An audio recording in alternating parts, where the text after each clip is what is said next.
Olá, queridos estudantes, tudo bem com vocês? Professor presencial que acompanha os nossos alunos, que auxilia os nossos alunos aí no momento das dúvidas. Obrigado por sua atenção e dedicação com esse trabalho com os alunos da mediação. Então, queridos, vamos para a próxima aula, sem delonga, vamos dar início, porque estamos fechando a unidade 1. Isso mesmo, logo vocês irão fazer a avaliação da unidade 1, então firme aí nos estudos, caderninho na mão, fazendo anotações, que hoje a nossa aula está muito boa, muito legal, um tema muito bom, que é sobre o Renascimento. Então vamos lá, dar início à nossa aula 13.1, com o tema Renascimento, arte do Renascimento ao Rococó. Então vamos falar aí na parte 1, sobre o Renascimento, parte 2, Barroco, Rococó. Então vamos seguindo aí com 2 aulas falando aí da arte nesse período, um período muito importante na sociedade, como eu já havia falado para vocês, um novo renascer da sociedade. Então, estudante, vamos falar do contexto, né, retomada da arte, no contexto estética renascentista. Então vamos falar de artistas importantes desse período. Aqui são as habilidades que vocês irão desenvolver ao longo dessa unidade, vem desenvolvendo em todas as aulas. Então, estudante, você precisa posicionar-se criticamente diante de diversas visões de mundo, presente nos discursos, né, em diferentes linguagens, levando em conta seus contextos de produção e de circulação. Debater questões polêmicas, né, ser capaz de debater questões polêmicas de relevância social, certo? Questões relevantes, não questões de preconceito, de apologia a ideias, né, que não é positiva ao nosso crescimento. Também analisar diferentes argumentos e opiniões para formular, negociar e sustentar posições frente a análise e perspectivas distintas. Também formular propostas, intervir e tomar decisões que levem em conta o bem comum e os direitos humanos, a consciência socioambiental e o consumo responsável em âmbito local, regional e global. Muito bem, estudante, então vamos para a nossa primeira atividade, que é interativa. É um questionamento, uma pergunta que geralmente eu faço para vocês. A pergunta é: qual foi a importância do Renascimento cultural? Aí eu trago já essa obra aí que é uma obra muito conhecida mundialmente, certo? Vocês conhecem, vocês veem essa obra aqui em vários contextos, em filmes, em paródia, né? Certo? Em imagens aí na internet. Então, sobre essa pergunta, que gostaria que vocês fossem refletindo, pensando durante a aula, né? Qual foi a importância do Renascimento cultural? Né? Qual foi a importância também para o crescimento da sociedade, as transformações que ocorreram a partir desse período? Então é importante você fazer anotações aí, destacando essas questões aí, certo? Então vai pensando aí. Então vamos lá, vamos dar sequência, vamos para o próximo slide. Então essa obra aqui de Mona Lisa, muito famosa, de Leonardo da Vinci. Nós vamos falar um pouco mais dessa obra durante a aula. Então, estudante, vamos conceituar, trazer o conceito aí sobre o que foi, né, o Renascimento. Então, antes vamos falar um pouquinho sobre as questões, né, que antecedeu o Renascimento. Então, o plano reto e os motivos religiosos era uma característica artística que você já conhece da Idade Média. Ou seja, não havia perspectiva nas obras, né, de arte, nas pinturas ou afresco, os murais, os mosaicos. Então era plano reto e sempre com motivos religiosos. Era dominado principalmente pela Igreja, né, a Igreja Católica. Porém, a arte renascentista surge em oposição, contrário àquele pensamento medieval que foi produzido pelos artistas daquele período, né? Aquele período medieval. Então, estudante, o Renascimento, como eu já falei, é um renascer, né, da sociedade, uma nova concepção de mundo surgiu a partir desse período, ou seja, adotando a razão e a utilização da matemática na elaboração das suas obras, resultando então no uso da perspectiva de fundo nas pinturas. Vocês já vêm falando sobre isso, sobre a perspectiva, que é aquela ilusão óptica de que há um fundo, né? Ou uma imagem 3D, certo? Então, o homem era o tema principal desses artistas. Então, a partir do Renascimento, o homem era o principal conteúdo das obras de arte. Por isso, o motivo de caracterizar esta arte como antropocêntrica, homem, cêntrica, homem, o centro do mundo, né? Poderíamos dizer assim. Então, olha essa imagem aqui, né? Com essa escultura greco-romana. Hoje acordei renascentista, belo, racional e me sentindo o centro do mundo. Então, é uma das frases que utilizamos para caracterizar aí o renascimento. Hoje estou me sentindo o centro do mundo. O pensamento do homem medieval, Deus era o centro do mundo, então tudo estava em volta da religião, da fé cristã, principalmente a arte. Vocês lembram, né, nas aulas anteriores, que destacamos muito aí no período, tanto o período antigo como o período medieval. A diferença é que no período medieval, a arte era dedicada à fé cristã. Antes eram os deuses, né, os deuses gregos, os deuses romanos, os deuses também egípcios. Então, tinha as diferenças, né? A diferença é essa, que no período medieval, a arte era dedicada ao Deus cristão, certo? Então, porque houve uma nova mudança na questão da religião, né? Antes de Cristo, as visões de mundo eram mais para os deuses, né? Vários deuses, né? Independente das culturas, né? Cada cultura tinha ali a sua fé, a sua adoração por vários deuses. Depois, então, depois de Cristo, a religião católica, né? Somente os romanos, passou a adotar a religião cristã. Então, vamos lá, vamos dar sequência, vamos falar mais um pouco desse período. Lembra que vocês tinham um vídeo para assistir, que era com o título Pinceladas de Arte de Botticelli, O Nascimento de Vênus. Eu trouxe essa obra para vocês, para a gente analisar aqui um pouquinho essa obra. Por quê, professora? Porque essa obra, ela marca aí o início, né, das técnicas do renascentista. Vamos dar uma olhada nessa imagem aí, mais ampliada. Olha essa obra.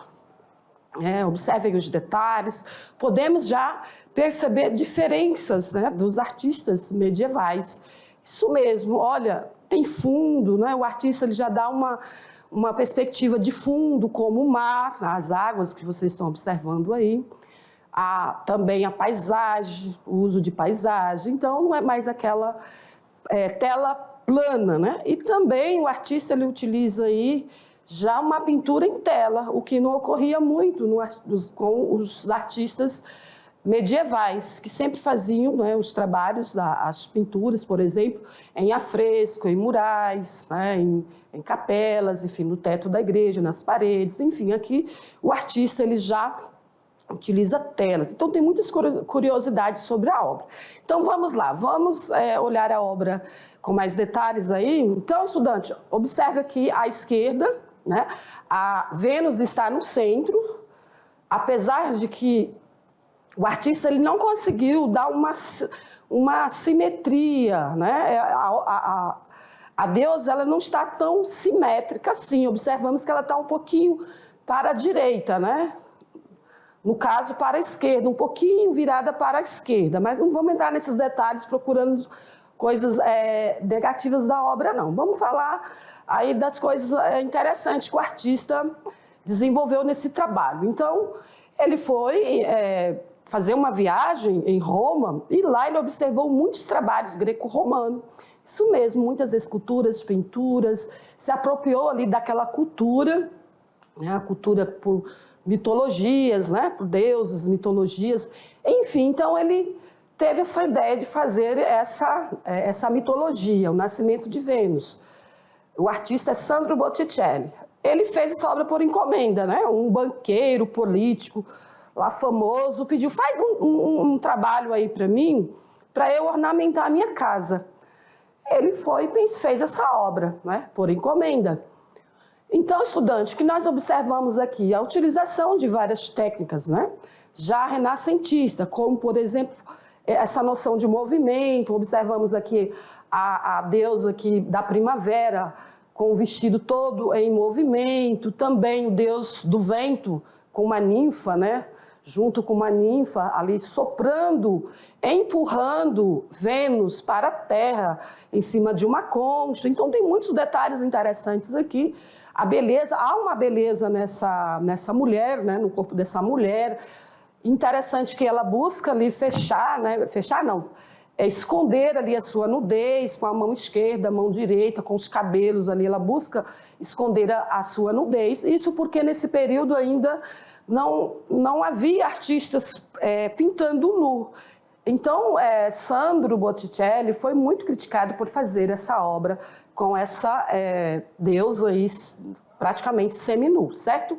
Então, queridos, vocês, com o filme, eu acredito que vocês assistiram, viram vários detalhes dessa obra. Espero que vocês tenham apreciado. Então, vamos seguir aqui. Então, espero que vocês tenham compreendido aí que esse artista deu início aí, diferenciando, né, os trabalhos feitos por os pintores, né, pelos artistas medievais. E interessante destacar que Sandro Botticelli só pintava cenas bíblicas, e aqui ele faz um trabalho, né, uma composição de uma mitologia romana. Seguindo aqui, estudante, eu tenho para vocês um quiz, hora do quiz. Vamos ver o que eu trouxe para vocês. Aqui eu peço para vocês observarem, olha aqui na tela. Observem aqui que eu tenho dois quadros, estão aqui juntos, né? Em formato aí diferenciado. Não é uma obra só, são duas obras. A obra que eu acabei de falar com vocês, né? Que é a obra de Sandro Botticelli, e uma obra de um brasileiro, de Cavalcanti. Olha aí, ele também pintou a Vênus, mas com outro contexto, com outros elementos. Então vamos analisar a diferença, né? O quadro de Sandro foi pintado lá no Renascimento, né? No período renascentista, e de Cavalcanti pintou essa obra mais recente, período moderno brasileiro. Ele utiliza ali mulheres, né, da cultura brasileira, como nós podemos observar. Ao centro ali nós temos a mulher que está representando Vênus, também com o corpo nu, buscando esconder a nudez, né? Então, são duas obras com mitologia em tempos diferentes. Então, vamos analisar, vamos ler aqui a pergunta. Observe com atenção as telas Nascimento de Vênus, dos pintores Sandro Botticelli e Didi Cavalcanti, respectivamente. Certo, vocês já observaram, já viram ali que se trata de mitologias. Então, vamos ver qual é a pergunta. Na obra de Sandro, vê-se que Vênus é representada como uma deusa, que ocupa o centro da tela. No quadro de Didi, Vênus parece mais humanizada. É isso mesmo? O que vocês acham? As duas mulheres têm diferença? O que vocês acham aí? A obra, né, a obra brasileira, está mais humanizada? Então, vamos ver se é verdadeiro ou certo. Vamos ver se você acertou. Vamos lá. Sim, verdadeiro. A obra brasileira, ela parece mais humanizada, porque nós observamos ali que há mulheres ao redor dela, certo? Então, ela está, sim, humanizada. E a obra anterior, não. A obra anterior havia deusas e Deus, né? Deus do vento, deusa da primavera, Vênus também, que é uma deusa. Então, lá representa uma mitologia. A obra brasileira representa também ali, tem traços, né, de imitação da mitologia, porém as mulheres são brasileiras. Eu trouxe a obra aqui para vocês, mais ampliada, vou falar um pouquinho dela. Em 1938, o pintor brasileiro de Cavalcanti faz uma releitura da obra Nascimento de Vênus, do pintor italiano Sandro Botticelli, feita em 1486. No seu trabalho, o artista brasileiro transpõe a Vênus mitológica para um ambiente tropical. Isso mesmo, olha ao fundo, o que nós observamos? O mar, provavelmente um mar aí, não sei se no Rio de Janeiro, enfim, não tem como observar isso, né? Ter certeza disso. Mas as mulheres são mulheres tipicamente brasileiras, mulheres com pele escura, cabelos pretos, porém, a Vênus, né, a mulher que representa a Vênus, tem um cabelo claro, assim como o da obra de Botticelli, que tem os cabelos ruivos. Então, nós observamos aqui uma obra humanizada. Parabéns para quem acertou. Então, eu trago aqui uma paródia de uma obra. Você conhece esta obra, estudante? Você conhece essa obra? Vão analisando aí se vocês já viram uma obra parecida com essa paródia aí sendo feita com os personagens aí da Mônica, que eu sei que vocês conhecem, certo? Então depois nós vamos ver detalhes dessa obra. Isso, é essa obra aqui, A Criação de Adão. É uma parte aí da pintura feita da Capela Sistina, né, da igreja de Roma, feito por Michelangelo. Então, o título dessa obra é A Criação de Adão. Então, estudante, por que eu trouxe aquela paródia, né?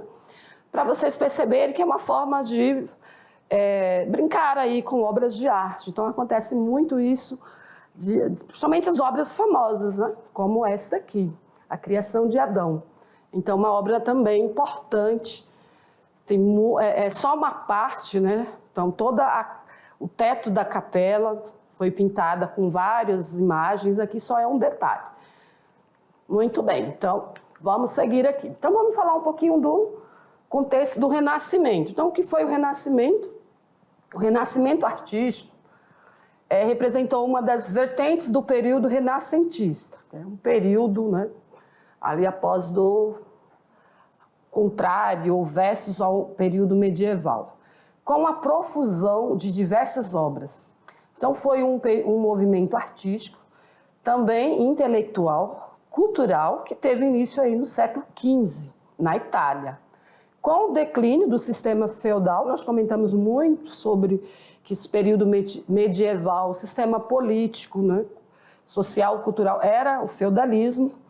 Então, surgiu o Renascimento, um período de efervescência cultural, artística, muito importante também o início, então, da ciência, né? Um período também em que há desenvolvimento científico, né? Que espalhou por toda a Europa. Isso mesmo, estudante. Aqui uma outra obra representando aí o Renascimento. Então, já podemos observar aqui a ilusão ótica da profundidade, da perspectiva. Olha, observa que esse templo aí, podemos chamar de um templo, se eu não me engano, é um templo grego, no qual há aí uma noção de profundidade, né, desse espaço aí. Certo, então, continuando, vamos falar um pouquinho das características do Renascimento. Então, ele foi humanista, porque valorizava o homem. Racionalista, que vem de racional, do pensar, porque usava a razão para explicar o mundo. Antes, período medieval, período antigo, o mundo era explicado por meio não pela razão, e sim pela mitologia, pelo pensamento, né? Pelo pensamento religioso, vamos dizer assim. Religioso. E a razão não. A razão tem a ver o quê? Com comprovar, né, aquele pensamento. Universalismo, ou seja, conhecimento global, que o homem é capaz, né, de se desenvolver de forma global. Experimentalismo, descobertas por meio de experiências, já é a ciência, né? Experimentar, comprovar uma ideia, então experiências, o início da ciência. Hedonismo, valorização dos prazeres da vida. E mecenas, que são os burgueses e nobres que patrocinavam os artistas da Renascença. Então, eram essas pessoas que tinham condição econômica elevada, então eles que faziam solicitações das obras, não era mais a igreja. Quando a igreja solicita obras, sempre vai ser com conteúdo religioso. Porém, aqui os artistas, né, os burgueses, os nobres, patrocinavam os artistas, por isso muitas obras foram criadas aí, valorizando, então, o humanismo. Aqui, um trabalho também de Leonardo da Vinci, né, no qual ele faz aí um desenho representando o homem de forma simétrica, né? O homem aí com a simetria do corpo humano.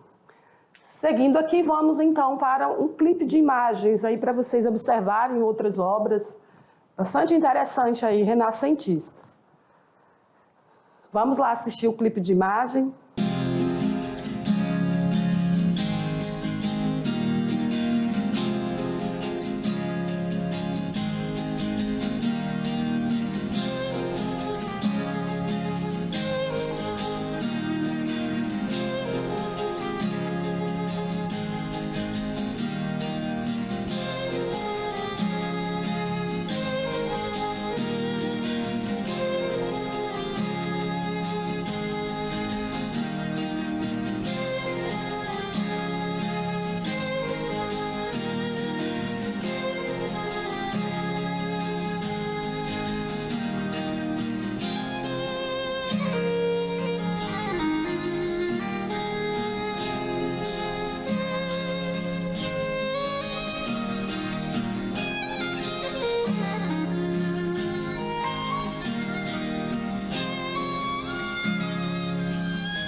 Então, queridos, vocês viram nesse clipe aí de imagem, só imagem, muitas obras interessantes. Perceberam o quanto os artistas inovaram, tanto no uso, né, de pintura a óleo, também ornamentação em templos, né, em igrejas, com obras maravilhosas. Continuaram usando também técnicas do afresco, né, com têmpera, enfim. Porém, os trabalhos artísticos inovou, tanto com a temática quanto com o uso das técnicas, né? Então, muito interessante, um período muito de crescimento em todos os sentidos, cultural, na literatura, na ciência, na música, enfim. Foi um momento assim, de rompimento com o pensamento medieval. Então, vamos seguir, vamos ver qual é o próximo slide que eu trouxe. Então, pinturas renascentistas. Vamos falar um pouquinho das técnicas, né? O uso da perspectiva, ou seja, o desenho ou a pintura era feito em proporções que tem o objetivo da visão de distância, de fundo, né? O uso do claro e escuro, ou seja, pintavam áreas iluminadas e outras com sombras, jogo de contrastes, né, das cores, sugestão de volume dos corpos. Então, são trabalhos feitos com mais realistas, né, da representação aí dos objetos, dos corpos humanos. Então, aqui nós observamos duas obras, Madonna do Prado, de Rafael, e aqui o Pagamento do Tributo, de Massácio. Então, estudante, realismo, também o realismo, ou seja, o artista do Renascimento não vê mais o homem como um simples observador do mundo. Expressa, então, a grandeza de Deus, mas como a expressão mais grandiosa do próprio Deus. Então, o homem não é só observador, o homem é o centro também, né? Ou seja, a expressão também grandiosa de Deus. O mundo é pensado como uma realidade a ser compreendida cientificamente, não apenas admirada. Inicia, então, o uso de pintura né? O uso da tela e da tinta a óleo. Aqui uma outra imagem aí da Mona Lisa, de Leonardo da Vinci. Então vamos conhecer um pouquinho do artista, falar um pouquinho mais sobre Leonardo da Vinci. Nasceu em 1452, faleceu em 1519. Foi pintor italiano. A obra Mona Lisa está no Museu do Louvre, com uma das obras que o notabilizou, né? Uma das obras que o deixou famoso. Além de pintor, Leonardo era escultor, arquiteto, matemático, urbanista, físico, astrônomo, engenheiro, químico, naturalista, geólogo, cartógrafo, estrategista e inventor italiano, um dos maiores nomes do Renascimento. Então era alguém aí com genialidade, né? Um gênio.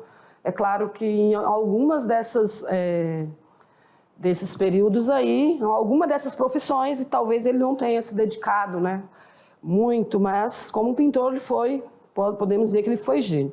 Então, só algumas características aqui da obra A Mona Lisa, né? Então, uma obra muito famosa mundialmente.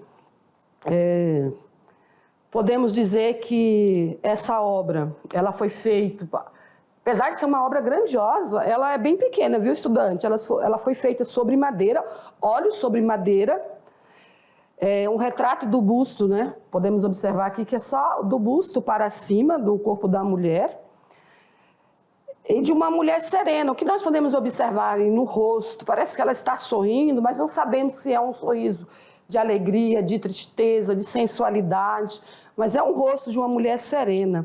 E a obra, ela é a mais cara do mundo, tem um valor aí de milhões, certo? Como eu disse, o quadro é bem pequeno, ele tem 77 centímetros de altura, 53 de largura, então é bem pequeno e caríssimo, né? A técnica utilizada é o esfumato, criada por Leonardo, que é essa noção aqui, ó, do olho, né? A noção da profundidade, da cavidade do olho. Os lábios, podemos ver que não tem um contorno, né? Tem ali o uso aí do esfumato, que é esfumaçado. Podemos ver isso no cabelo. Então, Leonardo é o criador dessa técnica. E também dessa técnica de harmonização entre homem e a natureza. Ele utiliza aqui, o retrato da mulher está ao centro, mas ao fundo tem ali a natureza, ou seja, a paisagem no plano de fundo. Então podemos falar muito sobre essa obra, tem algumas críticas de que não é uma mulher, é o próprio Leonardo, enfim, tem que estudar, pesquisar, porque muitos se falam, mas às vezes não é com certeza. Então, só que continuando aqui, ele foi obra diversificada, então ele fez muitas obras, né? É marcado pela genialidade, como eu disse, por ser muito inteligente, aproximação com o imaginário do homem universal e o ideal da época renascentista. Então foi na pintura que ele foi mais notado, né? Com as obras-primas como Mona Lisa, Última Ceia, Anunciação e a Virgem dos Rochedos. Aqui a foto aí de Leonardo da Vinci. Vamos fazer uma conexão agora, estudante, com gêneros literários. Falando, né, já desse período em que houve desenvolvimento também na literatura, vamos falar de alguns gêneros literários clássicos. Então, Aristóteles, já na antiguidade, observou a existência de diferentes tipos de gêneros, de tipos de obras, né, de gêneros literários ou obras. Em seu livro A Poética, o pensador destacou que basicamente existem 3 gêneros literários: o gênero lírico, o épico e o gênero dramático. Hoje sabemos que há muito mais.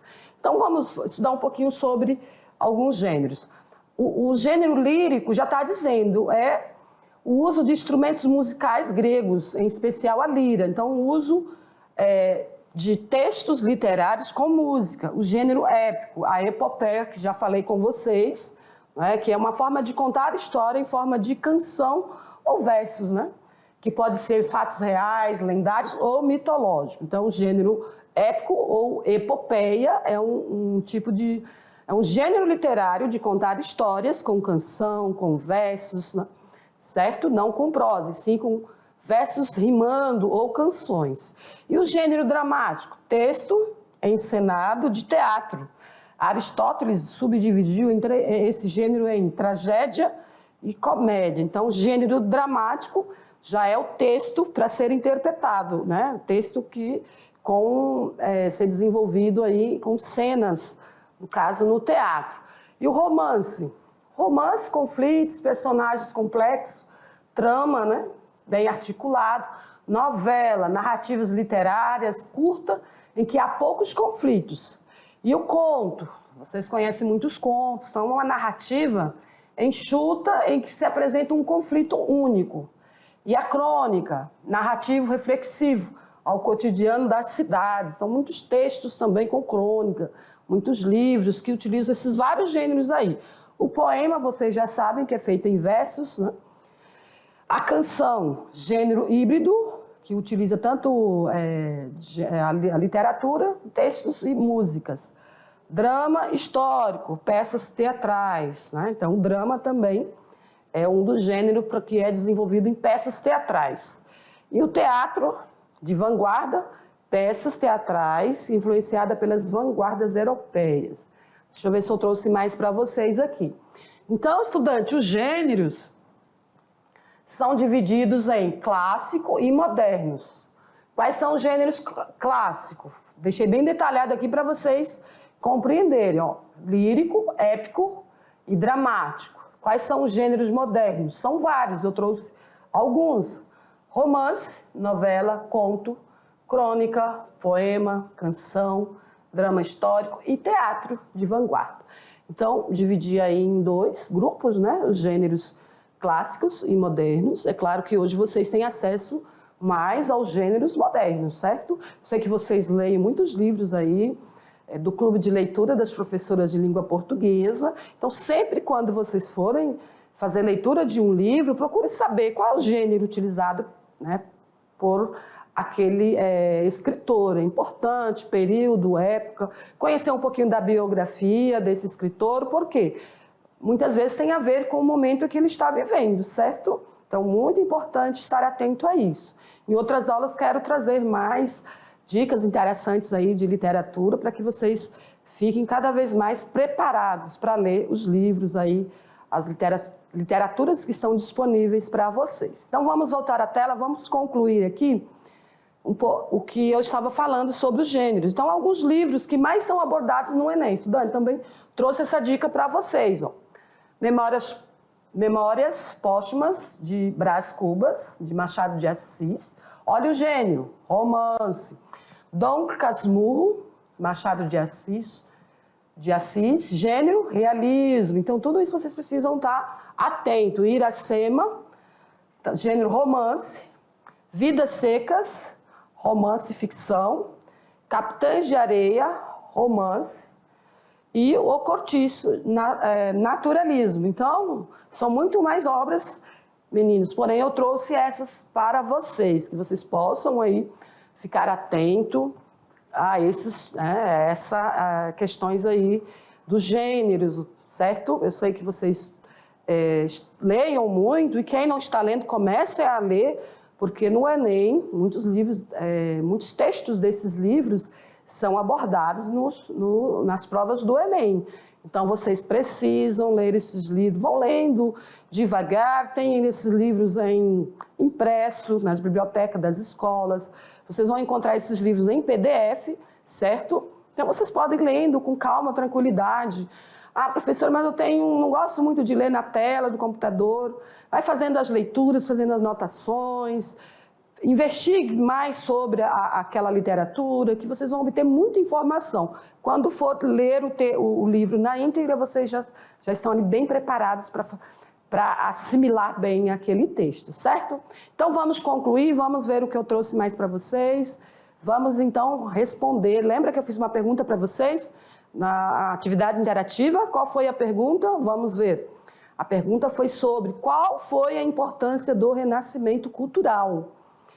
Então, estudantes, olhem aqui para mim. Falei aí sobre os conceitos, né, o que foi o Renascimento. É claro, estamos focando aí nas produções artísticas. Não deu para ver tudo que foi produzido nesse período, certo? Algumas obras, alguns artistas, né? Porém muito foi feito nesse período, produzido tanto na literatura, também na arquitetura. Então, ocorreram muitas mudanças, porém os artistas ainda buscavam temas da mitologia greco-romana, porque foi um período assim também, principalmente os gregos, né, que desenvolveram ali a filosofia, um pensamento mais livre. Então, eles muitas vezes buscavam temas também do greco, né, da cultura grego-romana clássica, certo? Então, vamos lá, vamos ver aqui o texto que eu trouxe para vocês, aí, respondendo essa pergunta. Olhem aqui para a tela, espero que vocês tenham feito a resposta. Olha aqui para a tela, vamos para a tela. É porque eu não consigo ler, né? Se eu ficar aqui eu não leio, viu, com vocês. Então, estudante, olha, o Renascimento significou muito mais do que né, simples reviver da cultura clássica.